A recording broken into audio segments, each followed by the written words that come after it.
Dear students, நம்ம இன்னைக்கு exercise 9.1ல fourth question பார்க்கலாம்.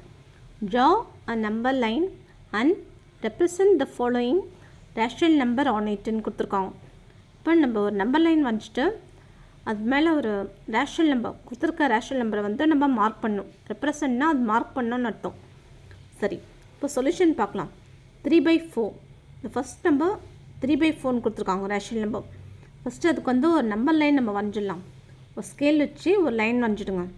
லைன் வரைஞ்சிட்டு இப்போ இந்த 3/4 எங்கே இருக்கும்னு நீங்கள் பார்த்தீங்கன்னா மேலே வந்து சின்ன நம்பராக இருக்குது, கீழே வந்து ஒரு பெரிய நம்பராக இருக்குது. அப்போ அது கண்டிப்பாக ஒன்றை விட ஒரு சின்ன நம்பராக தான் இருக்கும். இது வந்து முக்கால் அர்த்தம். 3/4னா முக்கால்னு அர்த்தம். அப்போ ஒன்றை விட அது சின்ன நம்பர் தான். அதாவது 0க்கும் 1க்கும் நடுவில் தான் இருக்கும் இந்த 3/4. இப்போ ஆஃப்னா பாதி, 0க்கும் 1க்கும் நடுவில் தான் அந்த பாதி இருக்கும் ஆஃப். இப்போ அதேமாரி 3/4ம் முக்கால். இப்போ அதுவும் இந்த 0க்கும் 1க்கும் நடுவில் தான் இருக்கும். இப்போ இந்த 0 1 ஃபஸ்ட்டு 0 ஃபஸ்ட்டு எழுதுருங்க, அதுக்கப்புறம் 1 எழுதுருங்க. இதை வந்து நம்ம ஒரு 4 பார்ட்டாக பிரிக்க போகிறோம். அப்போ இந்த 4 பார்ட்டாக பிரிக்கணுன்னா அதுக்கு வந்து ஒரு 3 டாட்ஸ் நடுவில் வச்சுட்டா நம்மளுக்கு 4 பார்ட் வந்துடும்.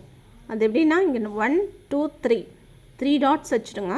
3 டாட்ஸ் இந்தமாரி வச்சுட்டா நம்மளுக்கு வந்து 4 பார்ட் வந்துடும். இது எப்படின்னு பாருங்கள். இங்கேருந்து இது வரைக்கும் ஒரு பார்ட், இங்கேருந்து இது வரைக்கும் ஒரு பார்ட், இங்கேருந்து இது வரைக்கும் ஒரு பார்ட், இங்கேருந்து இது வரைக்கும் ஒரு பார்ட். இப்போ நம்மளுக்கு வந்து ஒரு 4 பார்ட் இருக்குது. இப்போ இந்த 4 பார்ட் வந்து நம்மளுக்கு கிடச்சிருச்சு. இப்போ கீழே 4 கிளியர் டினாமினேட்டர். ஸோ நம்ம வந்து 4 பார்ட்டாக நம்ம பிரிச்சுருக்கோம்.